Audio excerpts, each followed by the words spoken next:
乡亲啊，继续要来讲这个蒜头，即摆贵价是会惊倒人。云林县调查站甲农业处11号到虎尾一间蒜头仓库来稽查，发现这个仓库内底有150吨的蒜头，怀疑这个蒜头商来囤货。这个蒜头商出面来接受到访问，讲这放伫咧仓库内底的蒜头，大部分拢是别人寄放的，也有一寡是要留做蒜头种要来种的。敢有影安尼咧？相关的单位已经启动调查，要来了解蒜头商是毋是有囤积，要来优待介绍。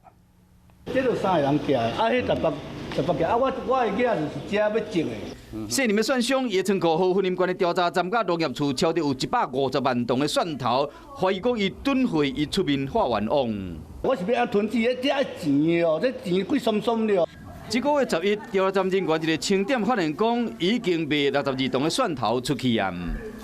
这个案子我们接获线索做行政稽查。